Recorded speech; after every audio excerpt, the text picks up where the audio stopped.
The first time I saw that envelope in my mailbox, I thought it was just another dull notice from the HO. It's the kind of thing you skim over, sigh about, toss on the counter. But when I opened it, my hands started to tremble. It wasn't just a notice, it was a threat, dressed up in legal words.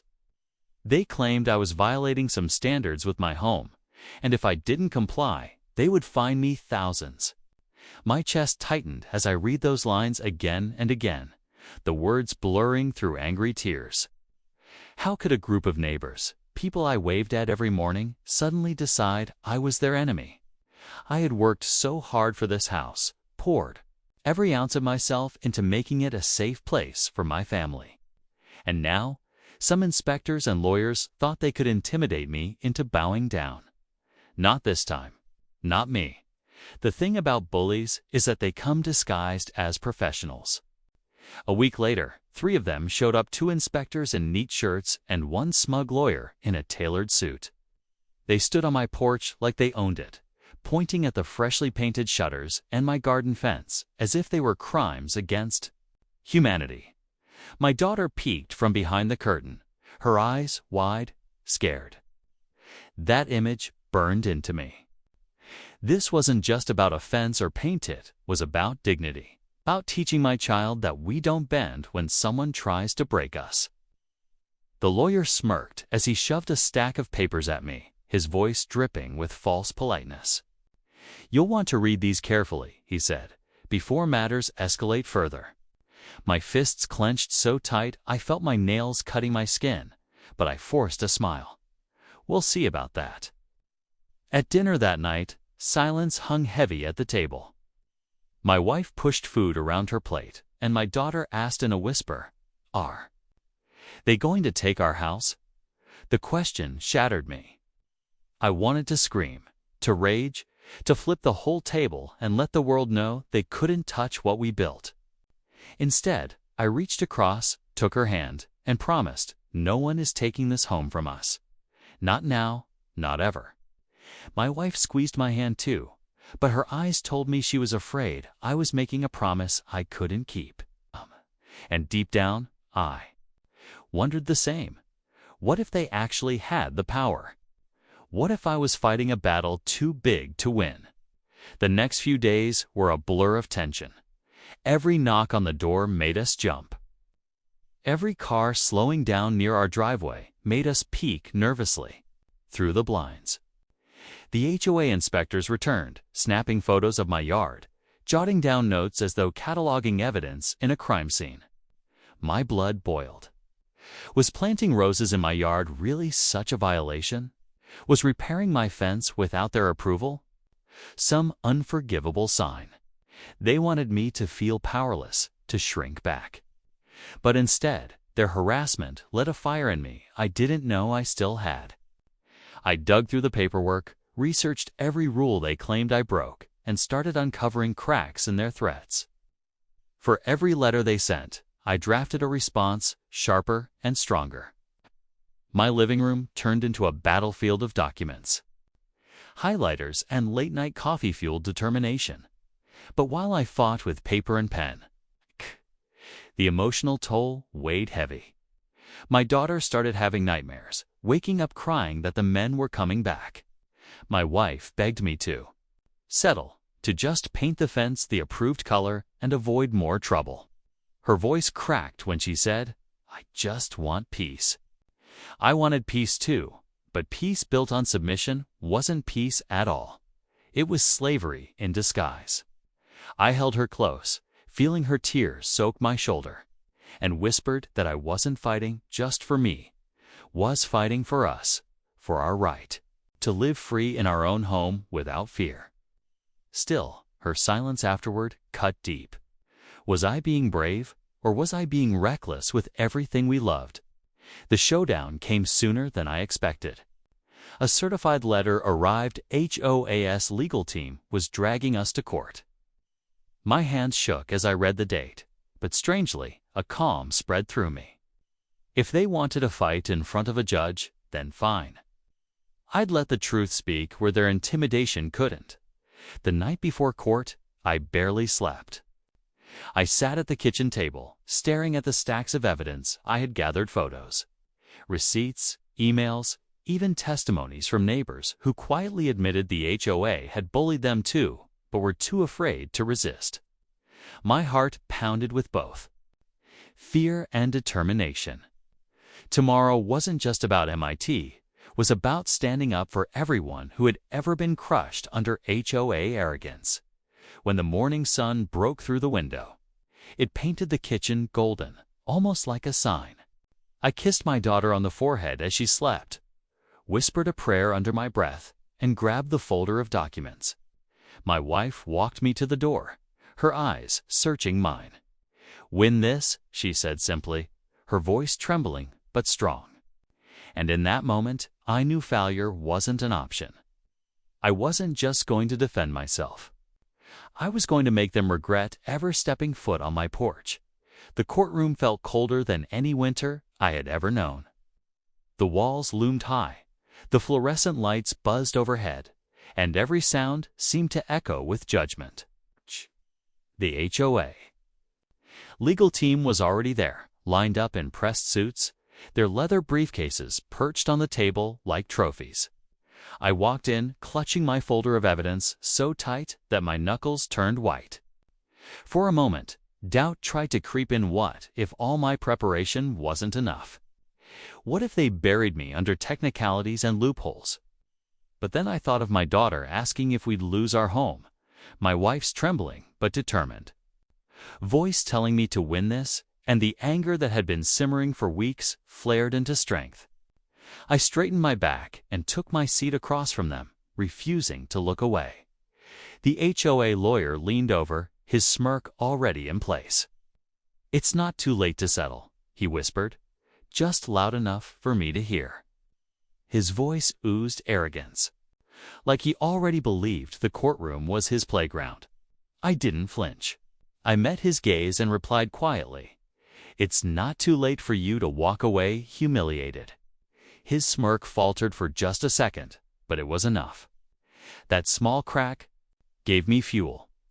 The judge entered, and suddenly the room shifted from intimidation to order.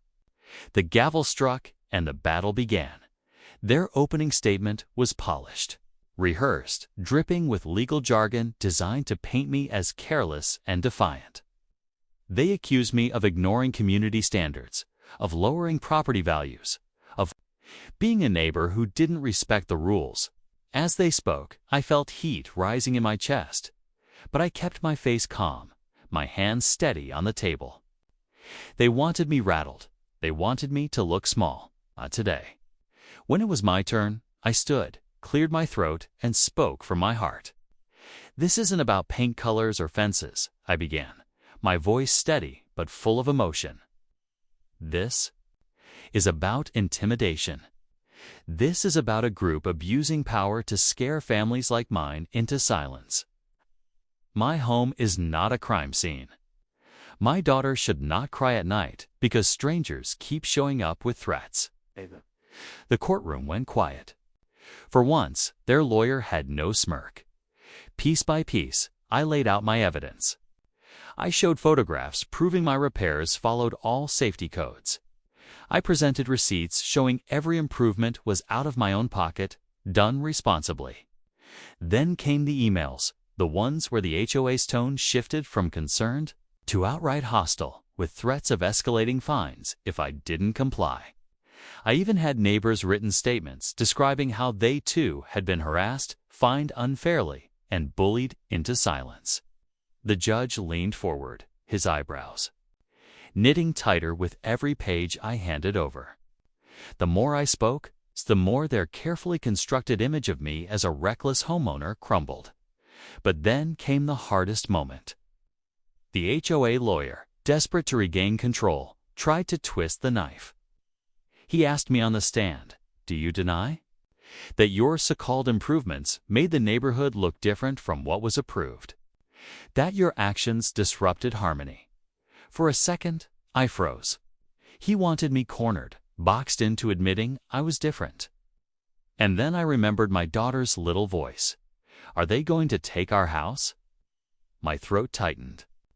But I looked him square in the eyes. "Yes," I said, my voice cracking with raw truth. "I made changes that made my home safer and stronger. I fixed what was broken. I built a garden where my daughter plays. That's disruption, then. Maybe harmony isn't what you think it is." My words hung in the air like a blade, and for the first time, the lawyer had no quick comeback. The judge called a recess. I stepped outside into the hallway, my knees trembling from the adrenaline. My wife was waiting there, her hands clasped tight, her eyes red from holding back tears. She hugged me fiercely, whispering, "You were incredible." But I barely heard her because something else hit me hard. The other neighbors. A small group had gathered in the hall, people I barely knew, but who had quietly watched the case unfold. One of them, an older man with tired eyes, stepped forward and said, "You said what we've all been too scared to say. Thank you." His words cut through my exhaustion and filled me with fire. I wasn't just fighting for my house anymore. I was fighting for every voice that had been silenced by this HOA machine. When court resumed, the energy was different. Their lawyer fumbled, his arguments suddenly weak in the face of everything I had revealed. The inspectors tried to speak, but their testimonies were shaky, easily dismantled by the documents I had prepared. By the end of the session, the judge's disapproval toward them was clear. I could feel that the tide was turning. They had come expecting to crush me, to scare me into obedience. Instead, they were unraveling under the weight of their own arrogance. As the session ended for the day, the judge announced that he needed time to review all the evidence before giving a final ruling. My stomach knotted, but I could see in his eyes that he wasn't buying their story. Walking out of that courtroom, the HOA lawyer's smirk was gone completely. He looked pale, his jaw tight. For the first time since this nightmare began, I felt hope flicker inside me. They had thrown everything they had, and still, they couldn't shake me. The war wasn't over, but the battle today. It felt like a victory. When we reached the parking lot, my daughter came running up to me from where a friend had been watching. She leaped into my arms, whispering, "Did we win?" I kissed her cheek and held her close. "Not yet," I said softly, "but they know we won't bow down." And that's the first step. As I drove home with my family, I couldn't help but imagine what would happen when the final judgment came. I wasn't afraid anymore. Whatever the outcome, I knew one thing: the HOA's days of unchecked power were numbered. The night after court, sleep didn't come easy. I lay in bed, staring at the ceiling, the weight of the day pressing down on me. My wife breathed softly beside me, exhausted from holding her own fears together while supporting mine. Every time I closed my eyes, I replayed the hearing. Lawyer's smug face cracking, the judge leaning forward with suspicion in his eyes, the neighbors whispering words of gratitude in the hallway. It should have been comforting, but instead it stirred something deeper. This fight wasn't just about me anymore. It was about exposing them, making sure they couldn't keep doing this to others. That thought both terrified me and filled me with a strange kind of strength. I wasn't just defending my family's home. I was carrying the burden of everyone who had ever been cornered by their intimidation. The following morning, I found another letter taped to my door. My heart sank at the sight of that all-too-familiar HOA letterhead. But this one was different. It wasn't the usual stiff demand or threat of fines. It was personal. Scrawled at the bottom was a note: "You're embarrassing yourself. Drop this before it gets worse." My hands shook as I read it, fury bubbling up so violently I nearly ripped the paper in half. They weren't just trying to win legally. They were trying to scare me into surrender outside the courtroom. I glanced at the street and saw one of the inspectors sitting in his car, watching my house like a predator circling prey. For a moment, rage and helplessness crashed over me in waves. My daughter came out of her room rubbing her eyes, and I quickly stuffed the letter in my pocket. She didn't need to see how low these people were willing to go. Over breakfast, my wife noticed the tension in my face. "What did they send this time?" she asked quietly, her voice tight. I hesitated, but finally slid the crumpled letter. Across the table, she read it, her lips trembling. "They're not going to stop, are they?" she whispered. I shook my head slowly. "No, but neither am I." For a moment, she looked at me as if weighing whether to beg me to walk away, but instead, she took my hand. "Then promise me this, whatever happens, don't let them break you. Don't let them turn you into someone bitter. Win, but don't lose yourself." I nodded, but deep down, I knew the line between justice and bitterness was already blurring. When? Court resumed 2 days later. The atmosphere was electric. More neighbors had shown up, sitting quietly in the benches behind me.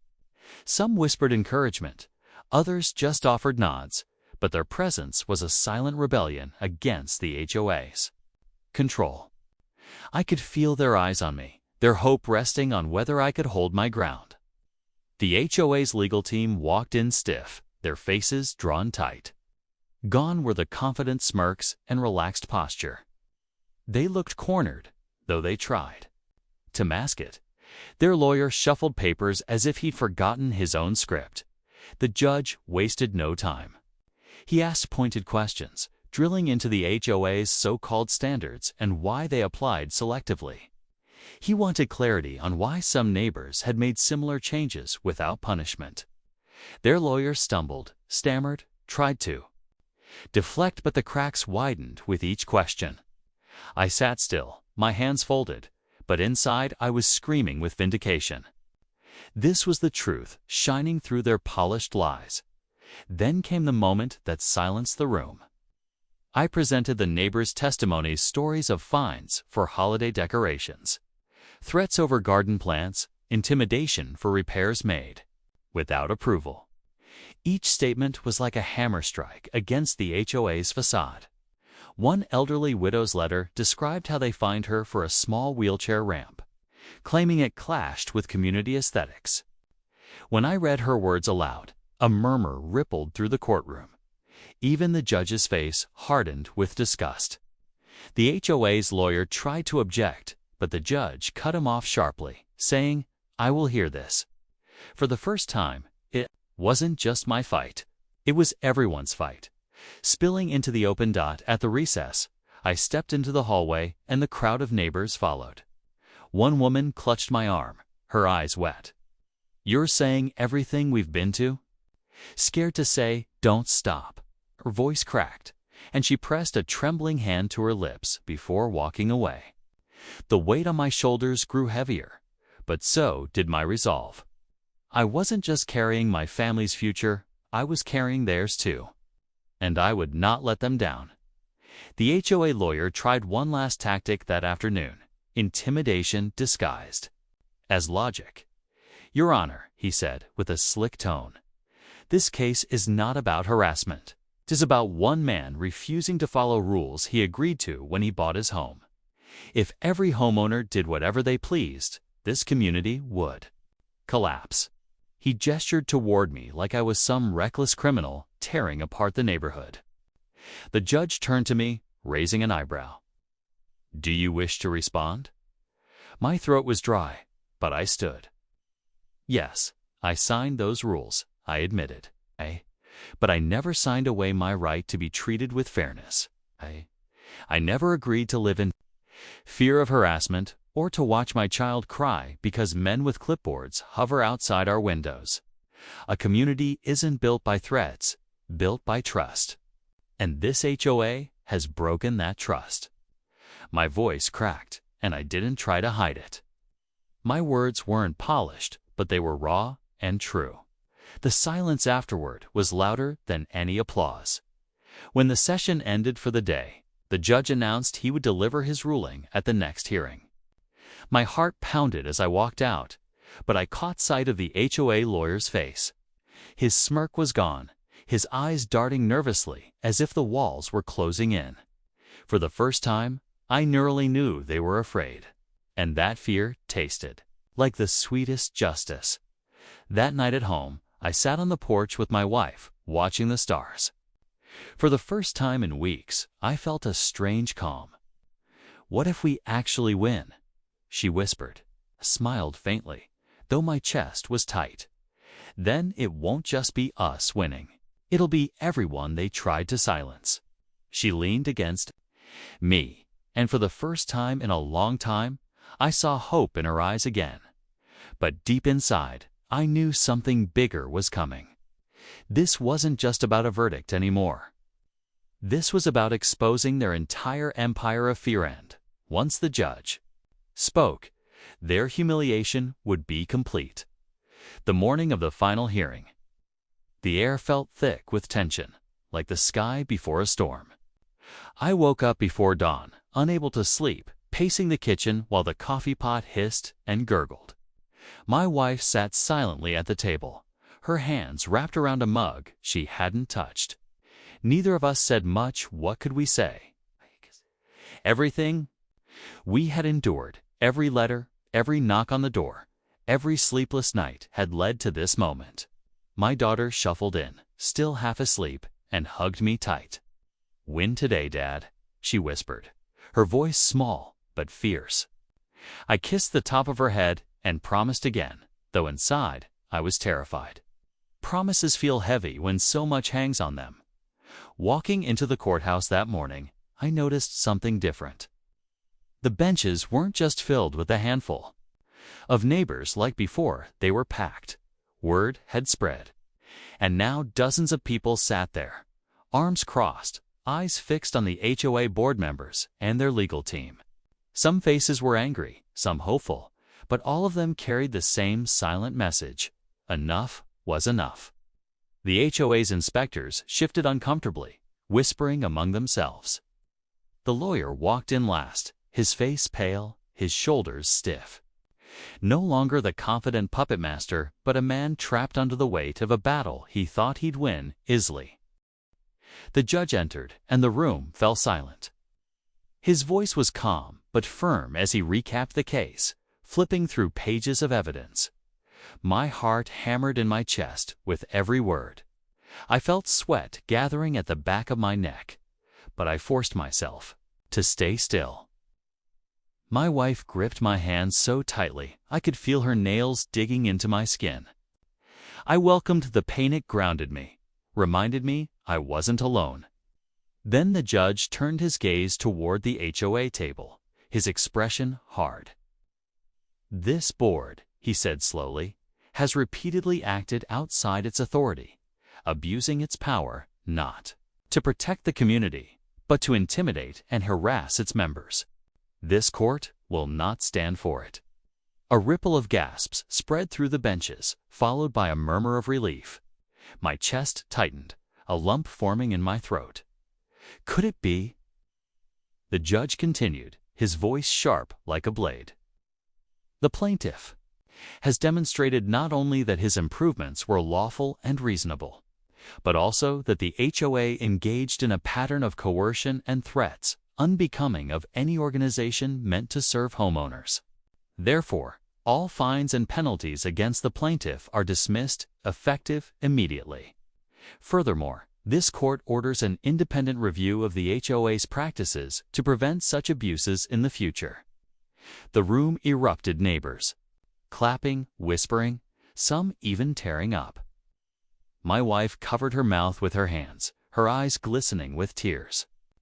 I sat frozen for a moment, unable to breathe, the words echoing in my head. Dismissed, independent review. We hadn't just won, we had cracked the very foundation of their power. The HOA lawyer tried to protest, his voice frantic. "Your Honor, this sets a dangerous precedent," but the judge silenced him with a raised hand. "The only danger here is unchecked authority," he said firmly. And it ends now. I will never forget that moment. The humiliation on their faces was almost painful to watch. Inspectors stared at the floor, the lawyer's cheeks flushed red. and the board members shifted in their seats as if the walls were collapsing around them. For once, they were the ones shrinking under the weight of power. And it was beautiful. Outside the courthouse, it felt like a festival. Neighbors surrounded me, shaking my hand, clapping me on the back, even hugging me. Some were laughing, some were crying, but all of them felt free. An older man with a cane pulled me aside, his voice breaking as he said, "You gave us our voices back." A young couple new to the neighborhood whispered, "We were thinking of selling because of them now, maybe we'll stay." Each word cut into me, reminding me of the responsibility I had carried and how worth it the fight had been. My daughter clung to my leg, grinning from ear to ear. "Told you we'd win," she said proudly, and for the first time in weeks. I laughed, deep, unshackled laugh. But even as joy filled the air, I couldn't ignore the HOA leaders slipping quietly to their cars, faces drawn with humiliation and bitterness. This wasn't over for them. People like that don't forget being exposed, being humiliated in public. And I knew deep down they would lick their wounds and look for ways to strike back, even if it meant breaking the law. Yet in that moment, standing in the sunlight with my wife's arm around my waist and my neighbors cheering around me, I didn't care. The fear was gone. The shame was theirs now. That evening, we sat on the porch as the sun dipped low, painting the sky in shades of orange and purple. My wife leaned her head against my shoulder. "We did it," she whispered. I nodded, though my mind was racing. "Yes," I said softly, "but this is bigger than us." Today was just the beginning. They've been exposed, and now everyone sees what they really are. She sighed, but there was relief in her voice. "At least our daughter can sleep without fear tonight." I kissed her temple, feeling the truth of that settle into me. Later that night, as I tucked my daughter into bed, she asked, "They can't bother us anymore, right?"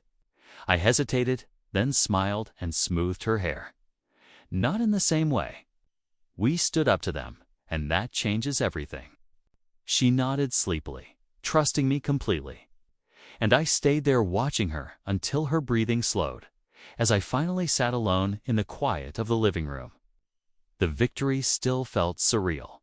The stacks of evidence that had consumed my nights were now just paper, no longer weapons. But one thought burned in my chest. Humiliation in court wasn't the end for the HOA. It was only the start of their unraveling. And I was ready for whatever came next. The days following the ruling felt like a strange mix of peace and tension.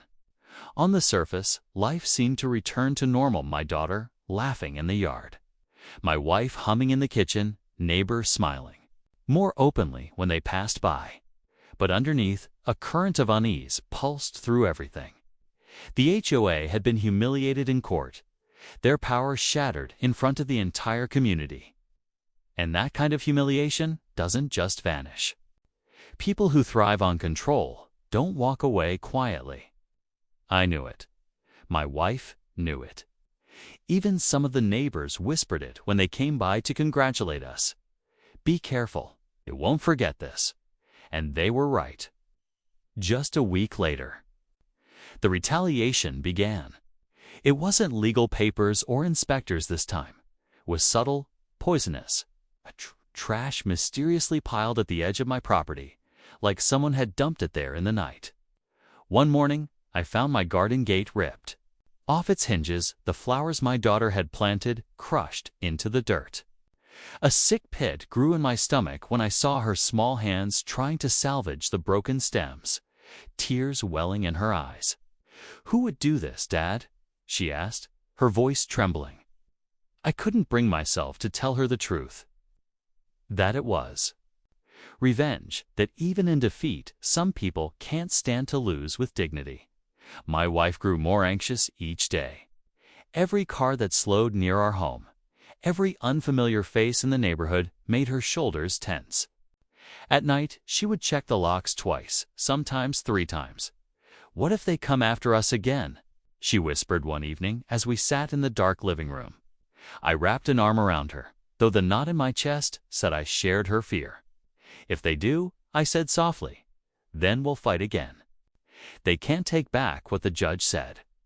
They can't erase what the community saw. But even as I said it, I knew they were trying to win in another way, not in the courtroom, but in our hearts. They wanted us to live in fear, to believe. The fight wasn't worth the cost. The community, however, was changing. The court victory had lit a fire in people who had been silent for too long. Neighbors began to organize quietly, meeting in living rooms and garages, sharing stories of how the HOA had wronged them. I was invited to one of these gatherings, and I'll never forget walking into that room. Dozens of people sat in folding chairs, their faces tense but hopeful. They looked at me not as just another homeowner, but as someone who had stood up and survived. An older woman with silver hair clasped my hands and whispered, "You gave us courage. Now it's our turn to fight back." That night, for the first time, the HOA wasn't the one writing the rules. We were, but the HOA board wasn't blind. They could feel the ground shifting beneath them, and desperation seeped into their actions. At the next official meeting, they tried to assert control, slamming down new emergency rules and threatening penalties for speaking out against them. I attended that meeting with my wife at my side, my daughter sitting quietly in the back. The room was packed with neighbors, and when one board member raised his voice, barking about community order, a woman in the crowd shouted back, "Order isn't fear." The room erupted with agreement, voices rising, anger spilling out. After years of silence, the board members looked stunned, their controls slipping like sand through their fingers. Then something happened I'll never forget. One of the inspectors, the same man who had stood on my porch weeks earlier, clipboard in hand, eyes full of judgments, stood up from the board side of the table. His face was pale, his voice shaking, but he spoke directly to the crowd. "They told me to lie," he admitted. "They told me to exaggerate violations, to make people feel trapped. I'm sorry. I can't do it anymore." Gasps filled the room. The board members barked at him to sit down, but it was too late. The truth had slipped free, and it spread through the crowd like wildfire by the end of the night. Neighbors were shouting for resignations. The board tried to gavel, the meeting closed, but no one listened. The tide had fully turned, and they knew it. They had lost the court, and now they were losing the community. Their authority was crumbling piece by piece, humiliation turning into collapse. That night, as I tucked my daughter into bed, she asked again, "They can't hurt us anymore, right?" I paused, brushing her hair back from her face. "They'll try," I admitted, "but they can't win. Not when so many people stand together." Her small smile gave me strength, more than any ruling or speech ever could. Later, as I sat on the porch with my wife, the crickets singing in the darkness, I realized something profound. Revenge wasn't just about humiliating them in court. It wasn't about tearing down their power with words or evidence. The true revenge was watching them lose everything they had built their egos on. The fear, the control, the illusion of authority, all of it was slipping away, not because of me alone, but because the community had found its voice. And there was no silencing it now. The weeks that followed felt like living in a different neighborhood altogether. The tension that once pressed down on everyone like a heavy fog was breaking apart, replaced with small acts of courage and defiance. Families who had once kept their blinds closed now sat out on porches, waving to each other, sharing quiet laughter. Neighbors who had avoided eye contact at meetings were suddenly united, their voices louder, their backs straighter. The HOA board tried to cling to control, sending out desperate emails and stiff notices, but fewer and fewer people paid attention. The authority they once wielded, like a weapon, had become little more than paper-empty threats crumbling under. The weight of truth, but for my family. Peace didn't come instantly. The scars of what we had endured still lingered. My daughter still startled at unexpected knocks on the door. My wife still checked the locks before bed. And me, I couldn't shake the unease that at any moment the HOA would try something new. Something crueler. Revenge doesn't leave easily, not when you've been cornered. Yet each morning when I stepped outside and saw my neighbors tending their gardens, laughing in the street, or just walking freely without fear, I felt a quiet strength return. Their freedom was proof that our fight had been worth it. The next official HOA meeting was unlike anything I had ever seen. The room overflowed with residents, some standing along the walls, others peering in through the open door. The board members sat stiffly at the front, their eyes darting nervously across the crowd. Gone were their booming voices and smug tones. They looked small, exposed. When the meeting began, the president cleared his throat and tried to carry on with normal business, but he didn't get far. A neighbor stood up and demanded, "When will you resign?" His voice was firm, his arms crossed. Others joined in, their voices rising. "Step down. Enough is enough." The sound was thunderous. The president tried to gavel the room into silence, but the gavel's sharp cracks were drowned out by the sheer force of voices. People who had once been too afraid to speak now shouted openly, releasing years of pent-up anger. And then, like the crack in a dam, the truth burst forth. Another inspector, emboldened by his colleague's confession weeks earlier, admitted. He too had been pressured into exaggerating violations. A woman stood up and held out a stack of letters she had kept, each one filled with intimidation from the board.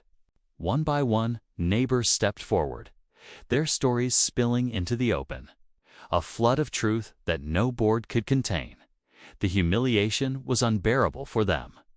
Their lawyer sat in the corner, silent and pale, unable to stop the unraveling.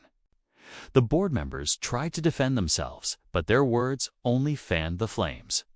When one shouted, "We only wanted to protect property values," the crowd erupted with laughter, bitter cutting laughter that sliced through the pretense. Protecting property values had become their shield, their excuse. But now everyone saw it for what it was. Controlled by the end of the night, the board could barely leave the room. They walked out with heads down, faces flushed, while neighbors jeered and shouted after them. I watched it all quietly, standing with my wife's hand in mine. I didn't need to raise my voice. Their downfall wasn't just mine to witness, it was the community's victory. That was the sweetest part. But even as the board collapsed, I couldn't shake the bitterness they had left behind. One evening, my wife found me sitting in the yard, staring at the broken remnants of the garden gate they had vandalized weeks earlier. "Why are you keeping it?" she asked gently, pointing to the twisted wood leaning against the shed. I sighed. "Because I don't want to forget." She knelt beside me, her hand resting on my shoulder. "We don't need to live in the past," she said softly. "We won. Let that be enough." I wanted to agree, but deep down, I knew healing wouldn't come so easily. Victory doesn't erase the nights of fear or the scars left behind. Still, life was beginning to bloom again. One Saturday morning, I heard laughter outside and found my daughter playing tag with a group of kids from down the street. Their voices rang out, light and carefree, something I hadn't heard in months. My chest tightened, but this time it wasn't with fear, it was with relief. For her, the battle was already fading into memory. For her, the home was safe again. And maybe, just maybe, that was enough for me too. Yet I couldn't ignore the whispers that circulated through the neighborhood. Some said the board members were planning to step down. Others claimed they were scheming to save face, to pass the torch to new blood and pretend the humiliation never happened. But I knew one thing. No matter what they did next, they had already lost. The court had stripped their power. The neighbors had stripped their credibility, and I had stripped their pride.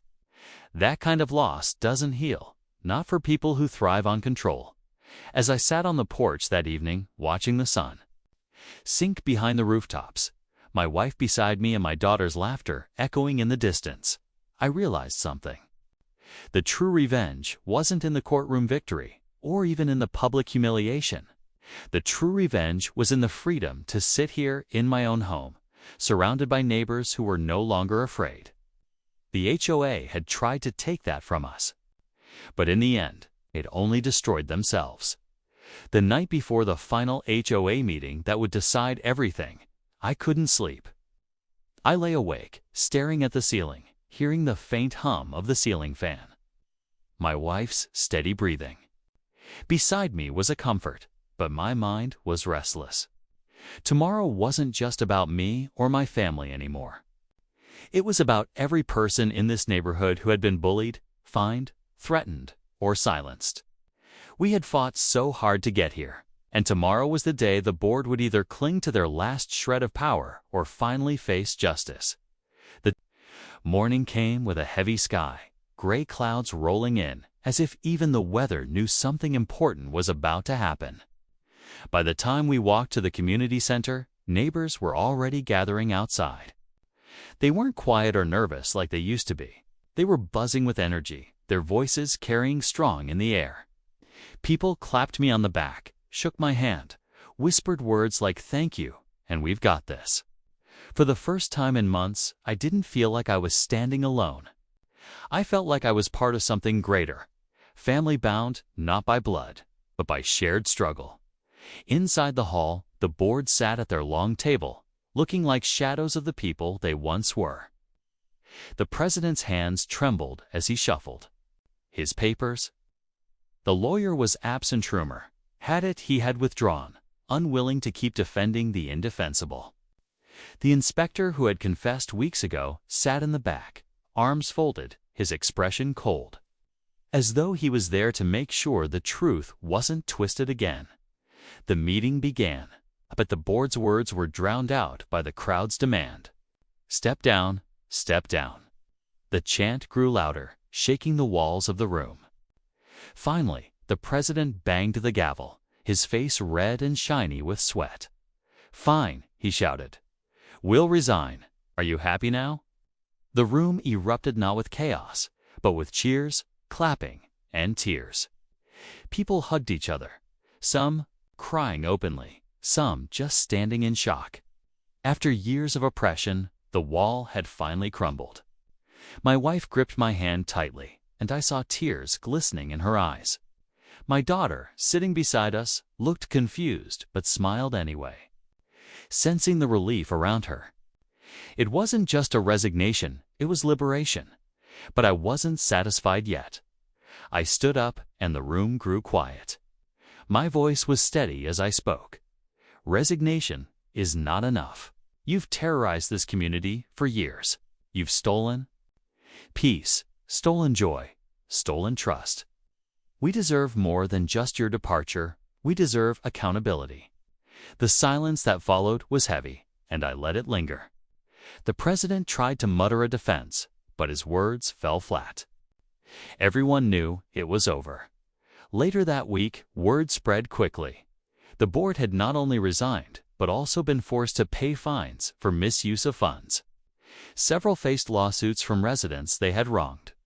Their empire of intimidation had crumbled into dust, leaving them exposed and humiliated, exactly where they had left so many of us before. The transformation in the neighborhood was like spring after a brutal winter. Neighbors painted their homes without fear of violations. Children played freely in the streets. Barbecues and block parties returned, with laughter and music echoing late into the night. People smiled more. Doors that had once been shut tight now stood open. One evening, as I sat on the porch watching the sunset, my wife leaned against me and whispered, "It's over." I looked at her, at the peaceful glow in her eyes, and for the first time in a long time, I truly believed her. My daughter came running up, Holding a drawing, she had made a picture of our home with the words "safe" written in bold letters at the top. My throat tightened, and I pulled her into my arms. Revenge had been sweet, yes, but it was more than that. It wasn't just about humiliating the HOA in court or forcing their resignation. It was about reclaiming what they had stolen: our dignity, our peace, our home. And as I sat there with my family, surrounded by neighbors who were no longer afraid, I realized something. The greatest victory wasn't in their downfall. It was in our healing. The HOA had sent inspectors, lawyers, and threats to break us. But in the end, they left humiliated in court, stripped of power, while we stood stronger than ever. They had tried to destroy us, but instead, they gave us the greatest gift of all: a united community and the freedom to finally live without fear. And that, I thought with a quiet smile, was the sweetest justice of all.